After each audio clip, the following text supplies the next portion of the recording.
Scrutiny Committee. The agenda for this meeting has been deviated from the original work programme. The session with the Mayor will be moved until after his paternity leave. The budget scrutiny item will be considered by the Finance and Resource Thematic Lead, Councillor Hazeldine, and the access to information item will be received at a future meeting. Okay, thank you. We'll just let Glenn grab a seat.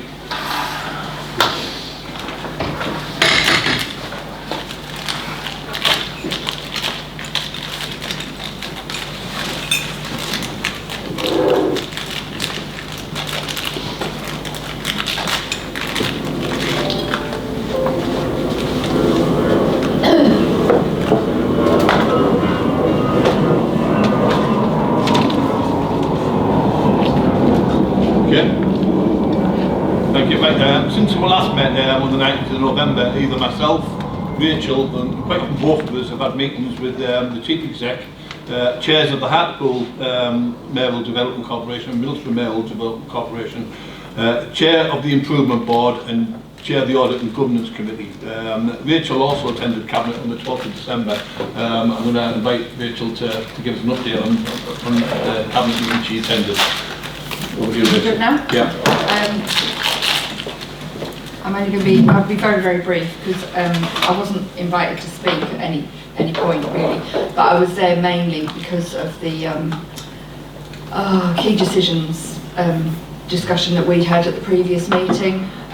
There were no questions asked of me, and we'd had our meeting with Jodie and Connor in the meantime as well. So nothing was asked of me. So it wasn't very exciting really. There was a bit of discussion around the transport, particularly around the Tees flex, wasn't there? And then there was also quite a lengthy discussion about education, adult education skills, budgets, and how that was going to be split in future as well. It was an interesting experience, I think. I think, David, you were there, I was there, weren't yes, you? I wanted to hear about transport. Yeah, cool. So yeah, that's about it really. Okay. Have you any questions on the cabinet meeting on the 12th of December? No, thank you. I was slightly disappointed that the chair of the Improvement Board addressed the cabinet meeting, and I was slightly disappointed in the fact that this committee has only had a very limited direct engagement with the chair of the Improvement Board, which not my experience from previous improvement boards. Middlesbrough obviously had gone through the same process as the TDCRs, and I've got to say that the improvement board in Middlesbrough was much more forensic, or appeared to be much more forensic than what's going on here at the TDCA. That's just my observation. I don't know if anybody else has got any further. Sorry, yeah, Rachel. shall I just come on? So basically the chair joined us online for the cabinet meeting, and kind of seemed to imply that everything was on track and looking rosy, and that he was looking towards recommending sign-off in March, like May, whenever it's due to be signed off. And I felt uncomfortable with that really, because I didn't feel like we were far enough down the road really, I think, to be honest. But we've only met with them once, haven't we? So yeah, and I don't think they've met with us. No, it's just disappointing that you haven't attended this committee to ask what our view of the improvement process has been. So that is disappointing. It's certainly unusual from other improvement boards I spoke to. They were always, especially when part of the improvement notice included the overview and scrutiny process. And so they've been. So I was just very surprised. I say it appears to be much less forensic than anything I've known in improvement boards. I don't know if Tom's got anything to say on that. I'm happy to have a conversation with the chair of the board, chair, and ask him if he'd be willing to come and talk to the committee. I don't think that'd be an issue. Obviously, it would be his call. Also, there's other members of the board who may be able to meet the committee. So, for example, we've got the monitoring officer from West Midlands Combined Authority on our board. So, if you'd like me to take that as well as an action, I'd be happy to do that. that? Lynn, yeah. Oh, sorry, there's someone before me. I just thought that willing, it should be coming, not willing. If he feels like come, it should come. Yeah, I don't think it's a lack of willing. I think I'm happy to take it away, and I'm sure I'd be more than happy to meet with the committee. So I'll take that as an action. Yeah. Andy? It's on. So, thank you. Given what you've just said, Rachel, were you satisfied that the input, because we held that special meeting to make sure that all the input we were getting was going to get unpackaged, are you happy that the Cabinet have taken on board everything that we've said from our meetings and the special meeting we had? Because for me that's the essence of it. If they've taken that on board, then fine, and we can address that. But I'm just interested because we did have quite a bit of discussion about it. I think, are you talking about the key decisions thing? I think part of the key decisions thing was that we were concerned about where a lot of that had come from, and I think the meeting that we had with Jodie online kind of reassured me that I was more satisfied. I wasn't asked for any comment or any questions. I was told that I wasn't allowed to speak unless I was asked at that meeting, so I didn't have the opportunity to raise that. But yeah, it was fine. It was fine. I think I was reassured in terms of the key decisions. Yeah, I think that's quite normal. I usually attend cabinet, but obviously we're not a member of the cabinet. Only cabinet speakers unless Speaking or spoken to. Yeah, that's quite normal. Councillor Hazeldean? Isn't the reality, unless this committee is engaged more with these people, that anything that is put forward by them is incomplete and not comprehensive? So it would be remiss of them not to engage with this committee. I think there's lots of questions this committee will have for him and others that need to be responded to, so the comprehensive report is comprehensive at the moment. To me, it wouldn't be worth the paper it's written on. Can I come back? I'm hoping that Conor will be able to put us right, really. Am I right in thinking, though, that the LGA thing that we've got after this meeting will be feeding into that as well? Is that right? And the previous one that we did as well? I'm not saying that that's... No, of course. So immediately after this, you'll have the workshop with the LGA. Yeah. See, Francis is sat back watching the meeting, so by all means, wait. As circulated, we sent round your original listening workshop, the follow-up session we had where we categorised the comments and tried to split them out into areas for improvement. The bulk of the session is going to be on ONS's improvement journey, but there will be the opportunity to discuss how you feel it's being interacted. Yeah. So I think one of the issues is about linking that all together properly with the improvement board as well. And I think the lack of contact with the improvement board is probably not helping us link that all together.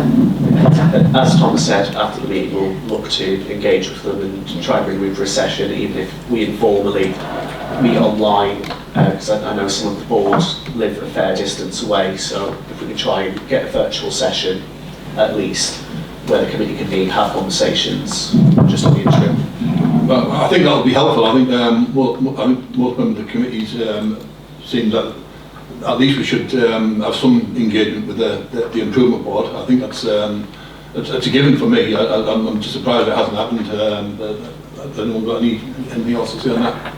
Can I just come in, Chair? Yeah. So just building on what Conor said, so obviously when we got the best value notice, we held workshops with yourselves and our other statutory committees in Cabinet because we really wanted to make sure that your voice was obviously heard in shaping that plan. And as Conor says, we proactively asked for the LGA to facilitate this second round of sessions because again, we want to have your voice in terms of how much progress you think we've made, where you still think we need to make progress. And all of that is going to be fed in and we're going to feed that back to MHCLG, so we want to be very transparent with MHCLG around what this committee and all our other committees feel like in terms of the progress made. So we're doing that off our own back because we've made a conscious decision that we want to capture your views and the others and make sure that MHCLG have those. But I also take your point about making sure that dovetails in with the work of the board, and as I say, I'll take that action away. Okay, no, appreciate that, thank you. Councillor Hazeldean, before we move on. Just my train of thought on that is, that's all right we feeding in, but it doesn't give us an opportunity to challenge. We don't know what's in the report till it's done. And there might be issues in there where, for instance, we might say, yes, you pointed at making that change. Why? And what will it bring? There's no opportunity for us to take that active role in what is decided. It'll be done from what they believe should be done. Where's the challenge? Where's the opportunity to raise issues that we need to understand better? I don't see that. It's not as if the document's going off a consultation, is it? So, if I'm coming, Chair, so the way it works is obviously the decision as to what happens with the best value notice is a decision taken by the Minister, and the Minister obviously will receive advice from civil servants. Their advice will be built on what I say as Chief Exec, what these committees say as part of this feedback process, what the board and Rob Whiteman says, what our external auditor says. So all that evidence will be fed up by the civil servants up to the Minister, and ultimately the Minister will make the decision based on that as to what they think the next steps are.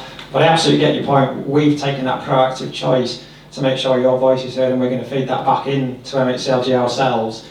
But I also take your point about you wanting to speak to the board, so as I said, I'll take that away because I think that's a valid request. Can I comment? Yeah, of course. Right, I'll be really pedantic here, Yeah. I think, and throw a real iron in.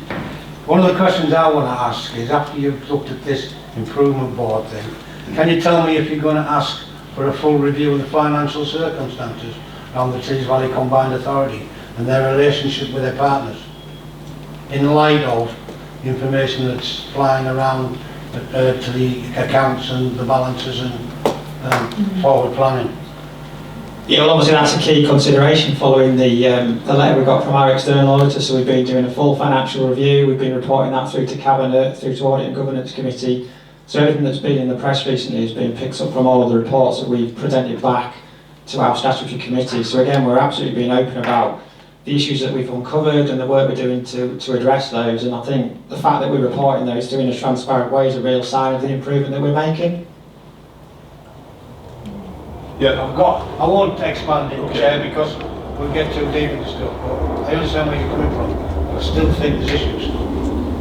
Yeah, I think, Chair, we've reported those through. We've got a report going to Cabinet on January for our budget for next year, or again, that's being picked up. And ultimately the board and MHCLG will take a view on that in terms of the progress we're making. But I genuinely think the fact that we're now reporting these issues through to all of these committees is a real sign of the progress we're making. But as I say, I don't underestimate that there's still things we need to address, and we're working through those.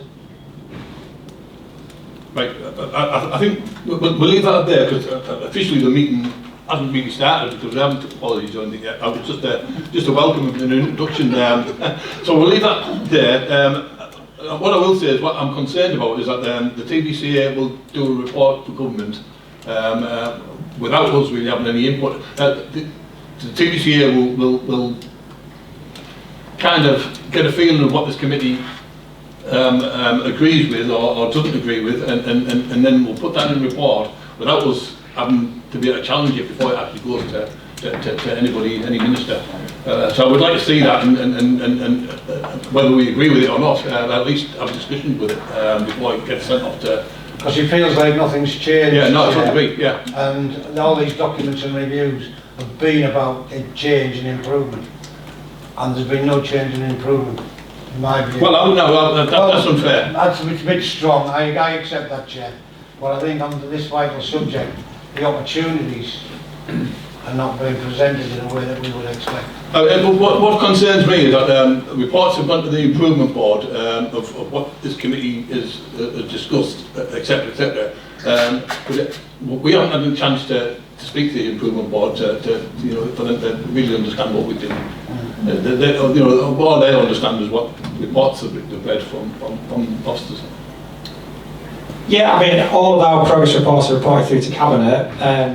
But as I have no issue with bringing the progress reports here. And as I say, as a Chief Exec, I make a submission to government. It's not a report as such, it's where I believe we have made the progress, what we still need to address, and it's going to capture all of the feedback that we get from this committee and others. So I'm trying to present a robust picture that people have got a chance to input into, and we absolutely want to be transparent with what this committee's views are, and I'll absolutely commit to playing that back to MHCLG. So I think, to say that we haven't made progress is unfair. I think we're absolutely on an improvement trajectory, but as I say, we don't underestimate there's still things that we need to address. Thanks, Tom, and I appreciate it. Absolutely, thank you for that. Chair, I don't yeah, want to put you on the spot, Tom, but it'd be interesting, maybe not at this meeting, but where you think we've made progress and where you think we haven't, in a little bit more detail before hopefully we get to listen to the chair of the improvement board sooner rather than later, I think. Yeah, well, it's on a process of improvement, there's no doubt about that, and I think we get the reports to show where the improvement is. I can see the improvement, and I think if you can't, then you're not really sometimes it's good to talk about that, just read bits of it. Yeah, and obviously we take those reports into cabinet. If this committee wants to have a session where we come and talk about it in more detail, I'm more than happy to facilitate that, and I'll attend along with some of our senior officers, and we can talk you through that, and happy to do that. Just have a team, somebody on. Yeah, as I say, we genuinely are trying to be more transparent, and as I say, the fact that we are reporting these issues through in a very transparent way, which wasn't the case previously, I do genuinely think is a sign of progress, and we've had a lot of conversations with cabinet, taking them on this journey, and whilst there are issues we still need to address, the fact that we're reporting those, and as we develop the solutions to those, we are being very transparent, I think, is a genuine sign of improvement. Yeah, I agree. Right, okay, thank you. We'll move on. Apologies for absence. Have we got any comment? So the only apologies for absence is Councillor Craig Hannaway. Yeah, thanks for that. Declarations of interest? Sorry, Rachel. Sorry, just on apologies for absence. Can I just ask, we have a member who hasn't attended a single meeting this year. What happens about members who just don't attend at all? So within the Constitution, there's effectively a clause. So if you don't turn up for a period of 6 months, you would be removed from the committee. Obviously, the terms of how that lines up with our scheduling, that would effectively take us to the AGM where they may be reappointed. Obviously, the chair of the committee can email or send a letter on behalf of the committee to the LAs to say about quorum concerns and turning up. But in terms of members not currently showing up, I don't think anybody's met the threshold yet that we would need to investigate. Okay, cool. Thank you. Declarations of interest, do we have any? Thank you. Minutes of the meeting on the 19th of November, can we approve as correct? Agreed. Thank you. Policy framework items, the draft memorandum of understanding, I think that's Connor. So the draft MOU is pages 13 to 19. I will largely take the item as read, but I'll just give some additional context. So we've had meetings with the chair of the Audit and Governance Committee to establish the sort of rules between ONS and AMG. The draft that's presented in Appendix A mirrors the current MOU used by Birmingham City Council. So following their best value notice and introduction of the scrutiny protocol, they adopted something incredibly similar in order to reassign and sort of ensure there is the right lines between the committees, that scrutiny is scrutinising and audit is auditing. As you will be aware, both sets of committees have differing rules of procedure within the Constitution and within the legislation. So the draft presented is for consideration. As you'll see from the recommendations, your options are to review, amend as necessary, and approve the draft memorandum of understanding for submission to the Audit and Governance Committee. And then obviously subject to the approval of both committees, incorporating the MOU into the terms of reference. So in terms of this, obviously if it goes to the Audit and Governance Committee and they make amends, it would come back to ONS to consider those amends. It wouldn't just be signed off, there would be ample opportunity. So what's presented has been received by the Chair of ONS, Vice Chair of ONS and the Audit and Governance Chair. So it's for the committee to consider and decide how they'd like to address this, but it will principally support in the delivery of Principle 18 of the scrutiny protocol to, very glad I said the wrong one there, but I'll leave it for the chair to discuss further. Yeah, putting it in English, what we're actually doing is we're just come to an agreement with the ONS, the Audit and Governance, so we don't investigate the same thing That's basically the whole point of it, is that they do their thing, we do ours, and we agree. So it does need to be searched into, that they do the audit and governance bit, and we do the scrutiny of the TBCA bit. So that's all it is really, it's just a friendly agreement. Stop duplication. Councillor Branson? Is there anybody who is on both committees? No, it's not allowed. It's not allowed, as all. Tony? Thanks, Chair. It's just when you look around the country at other MOUs, sometimes they are signed up by the other bodies involved, such as the Cabinet, and they know what our memorandum is and our understanding, our working arrangements. So, you know, certainly police and crime plans have one with the panel and the Commissioner, so you know the boundaries and everything. This is just between two committees at the moment, whether it could be extended to the Cabinet. I think it would have to be approved by Cabinet once it's agreed. So the effective nature of this memorandum of understanding is, as you say, just between the two committees, but there's nothing to say that we can amend the recommendation that we report up to Cabinet that the committees have agreed this. At the stage, it's effectively a handshake between the two committees. It's binding in the sense of you will agree to follow the rules, but it's not constitutional that you must adhere to every principle therein.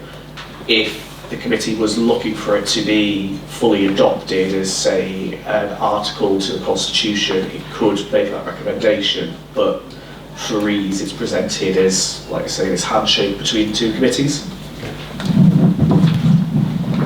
Yeah, Councillor Watson?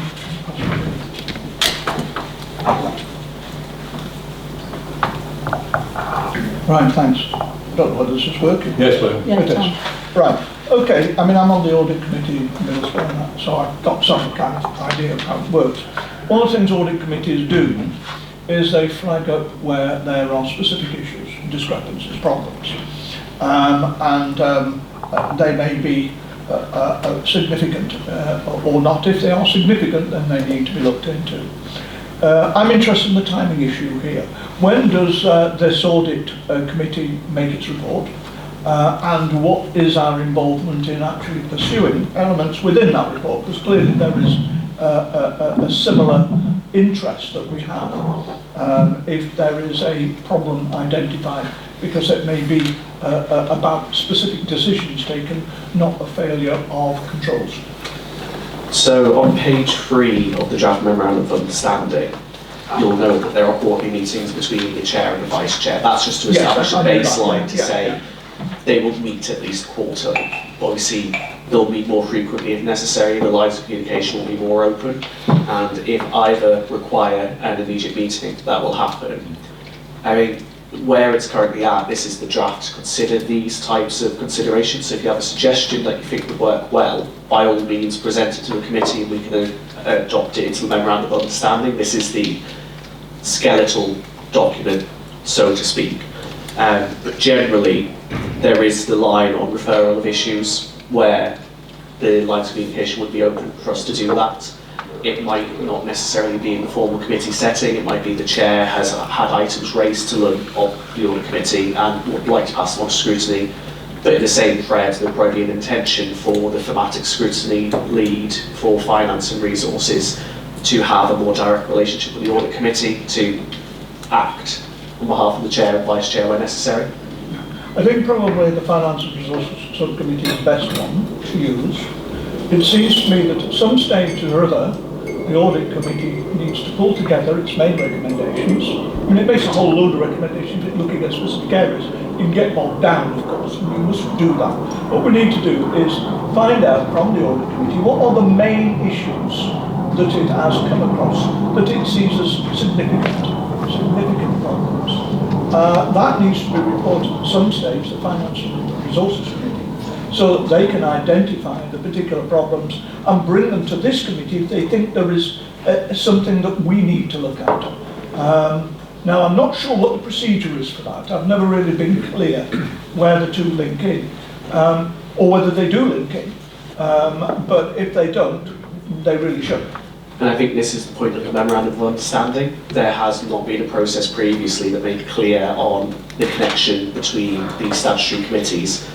So in return we're using handshake. That's why there's this attempt to engage the committees a bit closer, so you are on the same page, you aren't duplicating efforts, and you could work together to ensure that, you know, scrutiny's one side of the coin, audit's the other side. It's a fuller picture, and you could give your reviews back in a bit of a clearer manner. But I think, from my understanding, I believe that's addressed in the memorandum of understanding. But if you want more specific points, I'm happy for the committee to Well, I think consider just that. the point I'm trying to make, there should be an annual report from the audit committee of some kind or another identifies the key problems, that we look at that audit report, it's brought to our attention by financial resources, and we consider it. That's basically... Yeah, the audit committee does do an annual report. And the point of this is that they'll be doing more reports, and I'm sure that Councillor Hazeldine will be taking more notice of.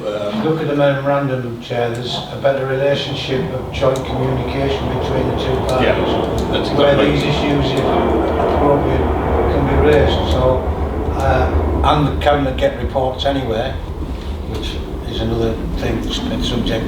But I think this memorandum gives a better understanding and relationship between the two. More opportunities for you and the Vice Chair to challenge the Chair and the Vice Chair of Audit and say, one of my members has said the wind's blowing west in the Stockton-on-Tees. So Correct. It also gives the thematic lead for finance on this committee. I will be honest, Chair, I was a bit sceptical about this memorandum, but now I've a chance to digest it. I think it's a good way to move forward and test the waters, so to speak. Councillor Cleary? Yeah, I think it's a great starting point, and I think it's subject to annual review. So I think it is. I think we should accept it in its present form, and then, but it should be annually reviewed. I just wondered when it's put in the work plan for review. Connor, I would imagine it would make sense to do it at the start of the year. No, that's fine. Obviously, I've not amended the work programme until we've seen that point. Yeah, it's one of those where I think any terms of reference and the memorandum of understanding would come together as a more general policy review for the committee. Yeah, cool. Because I think that would make sense if you get new chairs and stuff like that as well. Councillor Nightingale? Thank you. I'm not arguing against this. I do think it's taken a long time to get sorted out. I mean, I think the Mayor's in his second term now, and we're still talking about procedural matters, which is really quite unsatisfactory. But if you look at page 16, and the second block about reviewing strategies of the audit committee, blah, blah, blah, some of these issues, like financial management and conduct of public affairs, are things that this committee should also be doing. And I think it's important that we make sure that how we do this is ensuring that we are doing what's said in this document here. Just for a point of clarity, so the items from... And I'm not going to go into examples. No. We have been going into financial management, we haven't been going into the conduct of public affairs. Yeah. So obviously the audit scrutiny functions as described are those pulled from the Constitution. So that is a copy and paste of the items that were within there. But as you will be aware, we've appointed the thematic scrutiny leads. I think I got that in the right order this time. So obviously Councillor Hazeldine is going to be the finance, resources and inward investment thematic lead. And the intention there is that subcommittee and thematic lead will focus more, not to put any pressure on to add to your long list of jobs, but we are making that strive and attempt to ensure that we are doing the same as we promise in the Constitution. If I may continue, I mean, the actual Blob's narrative for the Overview and Scrutiny Committee is a little bit more wide-ranging and much more vague. Absolutely. No, absolutely, and that's deliberately so. You know, that has to be, doesn't it? Yeah. Obviously, the point of it being vague, the interim monitoring officer is currently reviewing the Constitution, and the intention is to redraft these areas. So where they are in the memorandum of understanding is as they were, but there will be a point where the committee will receive the Constitution and by all means raise these points to address any of the elements of the Constitution that need to be changed. Can I come back? I think you're absolutely right, Glyn. I think it's frustrating that we're in the second or third term now. But I think this is part of this journey of improvement that the TBCA is from. And I feel like I'm parroting what Tom should be saying, really. But I think this is a sign of one of those things that is part of our journey towards improvement as well. And I think that this is a positive move forward, albeit a tiny, tiny step in one of the millions of steps that we need to take. The reality is, that there's always been a light at the end of the tunnel, but this time we're changing the light bulb. Well, that's certainly one way of looking at it. Right, As long as it's not a long tunnel. right, okay, so what we need to do is approve the draft memorandum of understanding. What we'll do is we'll approve it, and then it goes to audit and governance committee. If they have any changes to it, it'll come back here before it's accepted. So can we approve the memorandum of, thank you. Okay, thank you very much. Okay, we'll move on to the thematic security scrutiny lead updates. Connor? That's my voice at this rate. So I'll take the paper as read. This is an opportunity for the thematic scrutiny leads to just update on any activities they've had since the last meeting of the committee. I know if you have met their respective counterparts or the directors of the areas to get some more information. As mentioned, there's still some work to do in arranging a session for the budget scrutiny.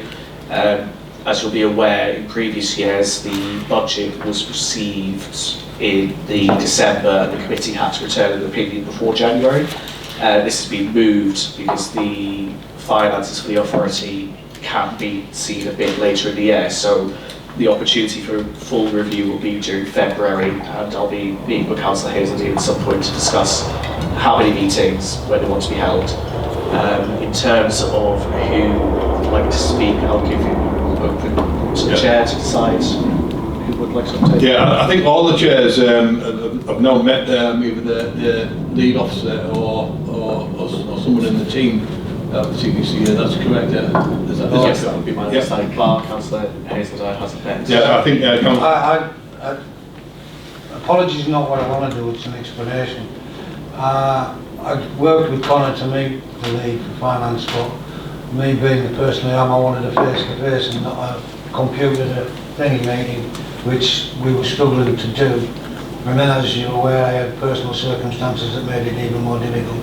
So the movement of it has really been helpful to me, and I thank the TBCA for that. But Connor and I will get together and we'll thrash out a way forward very quickly. One of the other things, and I'll speak to Connor about it, is when we look at the financial thing and the arguments that are going around with the financial stuff that you've been talking about, Tom, what's the opportunity for inviting an outside body in on the finance issue before scrutiny, while scrutiny are overviewing it? Well, we have an audit. We have auditors, which is an outside body, obviously. That was what my thought was. or even if that body met at a meeting online, we can invite them, an auditor in, because I think there's questions that would be better answered or explained by an auditor than by an officer, and that's no disrespect to the officers. There are issues that need to be cleared. Just on the process, so as part of the budget review, you'd like to invite the auditors into the meeting as well. So it's a train of thought. It's a train of thought, and it's something I'll take away, and we can have a discussion on it further. I know obviously the auditors attend the audit and governance committees, and they usually are available for additional sessions, but obviously I'll raise it with the finance director.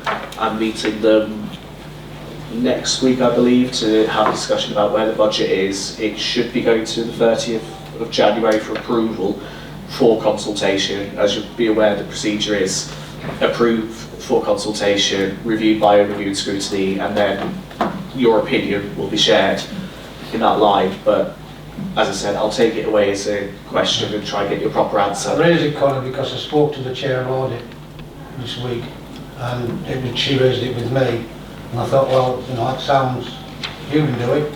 Sorry, the trainer, you can do it, we can do it. No, I'll that's- ask. No, that's fine, and like I say, I'll get an answer for you, but I'll ensure I share the answer to the committee as well, so everybody's on the same page. Can I ask, Councillor Branton, is yours a question on the audit, or is that what yours? No, it's about my Right, I'll come back to you in shortly, if you Yep. don't mind, Tony.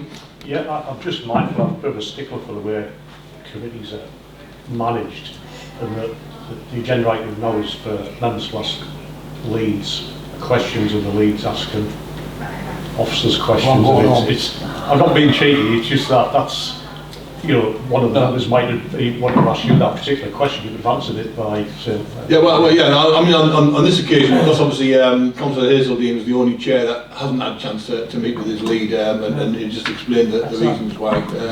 That's why we are where we are on this subject. But just so everyone's aware, yeah, Jim.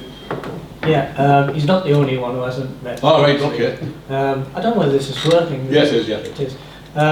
But I have been getting some background information from the league, and I'm meeting with the head of Creative Place after this meeting, and after our training session, or whatever it's called. Got a long day. Yeah, I've got a long day. Followed by, if I do like a Prime Ministerial thing, followed by meetings with later on in the day as well. But I think, do you want me to give a report now? Or, Well, I think the way I just wanted to correct you that he's not the only one. right, I'm sorry, I apologise. I presumed you had already met. I didn't realise you were meeting today. I thought you'd already met. And bear in mind what Tony's just said, and I agree with him. Rather than have reports from leads, which will be questions from members to any of the leads, and I think that's the point of it. Rather than unless the committee wants a report from medical leads. Chair, I'm not sure after, for me personally, after 2 half-an-hour Zooms. But just updates, yeah. I mean, I know, I absolutely understand what you're saying. Be Yeah, sat here answering the questions that Thomas, yeah, someone could answer. yeah. To be fair, But at this point- it would be helpful to update the committee for where you're at. Yeah, You know, I'm even quite if happy to. Yeah. As a member of this. so shall we move and just do the updates, and if each chair can just give an update, and then the question, if any member's got a question, then we can follow that. So I'll move straight on to, we've done finance, we'll move to transport. Right, okay. I've met with the lead officer. We've discussed our plan for the area we want to cover in the subcommittee. I also attended, as was mentioned earlier, the cabinet meeting where we were discussing transport issues amongst others. As yet, as yet I have to meet the executive member. That's what we're trying to organise. But we are already looking at putting in some dates for organising committee meetings, because I like to get cracking with this. One thing that's very important, and I'm not sure how to bring this in, we're probably all aware that the government has just announced a £45 billion investment policy to upgrade transport in the north of England. And I'm assuming that there will be some benefit to us in Teesside on that. And so I think one of the things I'd like to do is to take that into consideration when we're looking at some of the issues involved. So that's basically what I've been doing so far. Thank you. I've got any questions on transport? No, thank you. We'll move to you then, Jim, if I can. Thank you, Chair. As I said, I'm meeting with the lead officer after this morning's sessions.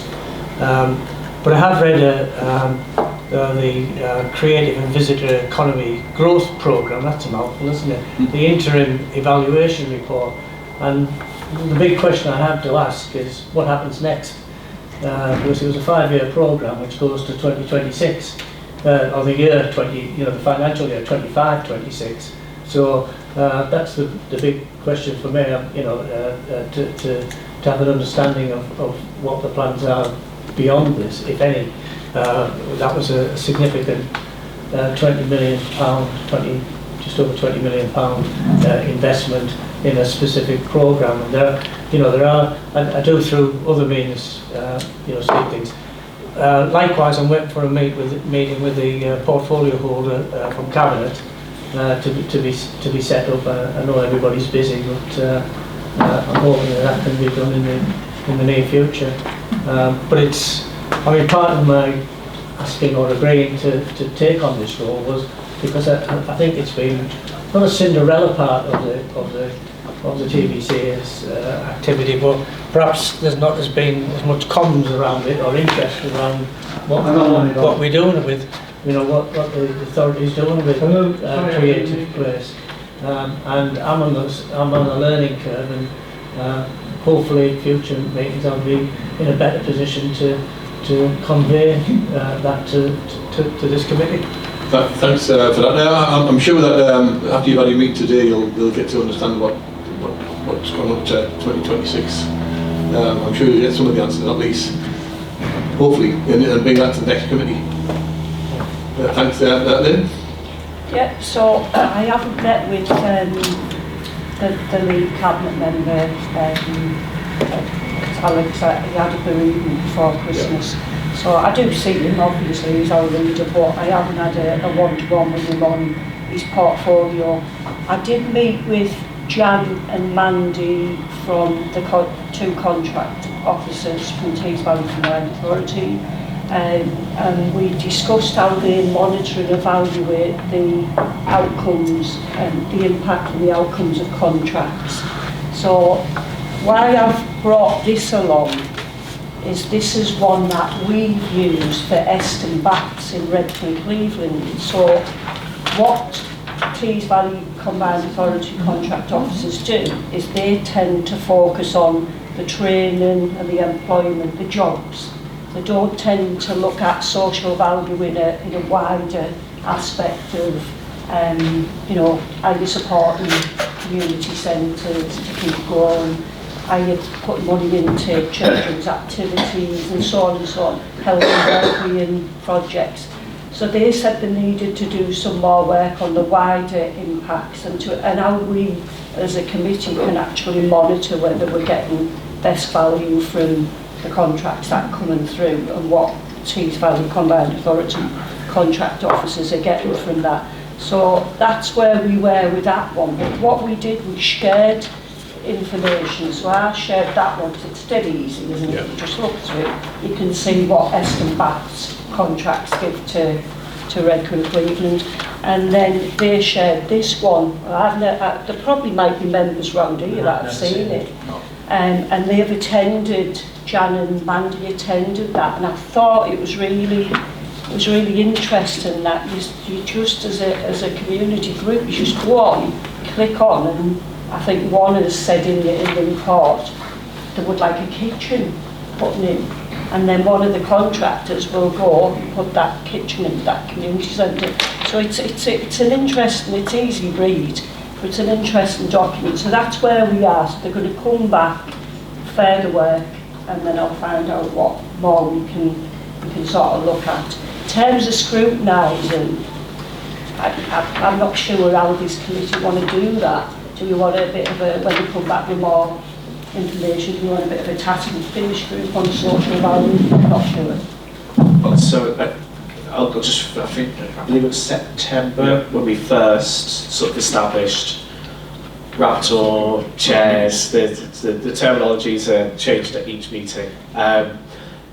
But the delegation from the committee to the thematic lead still exists, that should you wish to pursue your main avenue review being social value, you could do so. I think it would also be helpful as well because we had a conversation with the Net Zero team as well. Yes. And we just need to reschedule the business meeting, but those areas of consideration as well. And again, the Net Zero one, there was literally half an hour in, so by the time I'd spoke to, I didn't really get a lot of information from Chris. That's going to need more, definitely a longer meeting with Chris Powell. But John Hart was more around, he was the North Eastern Yorkshire Net Zero lead, and he spoke about the support the Warm Homes plan. how he's reducing the local authority energy costs, and he's done that by 20%. I don't know if he's done that for our local authorities. I've asked Redcar and Cleveland if we are working with John. Improving this is their remit, improving 10,000 homes through the Walms Home Social Fund, and they also deliver the Community Energy Fund. And he's part, I think, Tom, is that right? He's part of the team, John Hart. Yeah. Very, very interesting. I think what you need to do, I mean, it's quite a large portfolio that you're looking at, and I think what you need to do is identify something that you want to scrutinise and concentrate on that item. Otherwise, you're never going to get anything done, are you, really? Yeah. And I think where I would like to do some crossover work is on skills, because we keep hearing in documents like this that there's 10,000, 20,000 jobs, and I'd like to know in terms of the net zero, well, all jobs to be honest, but I know that's your remit, isn't it? How the net zero projects link into how many jobs it's creating, and how we're planning them jobs, over the next 5 to 10 years. So I think that would be a good piece of work. You're absolutely right, focusing in on this is... you're going to have to concentrate on one thing to scrutinise and go for that. Any questions for Lynn? No? Thanks. Rachel? I'm quite happy to catch up with you anytime, Lynn, to have a chat about crossing over, because I think that was one of the things that came out of my meeting with Lisa, who's the portfolio holder for employment, education and skills, is that there's so much that's cross-cutting across lots of different of the portfolios, really. I think one of the things that really came up for me in our discussion was around progression and what the outcomes were for the particularly on skills training, whether it was like a level 1 qualification or a level 6 qualification. But then we also had a bit of a focus on those people in the middle, so those people that maybe got a level 3 qualification and need to progress to the next, or might want to progress to the next level. So we talked quite a lot about that as well. But I think about working cross, I think it would be really useful as well, because the first thing I thought when I saw this was, oh, that's a bit of my bit as well. But I love the way this is laid out. It's really useful. Yeah, thanks for that, Rachel.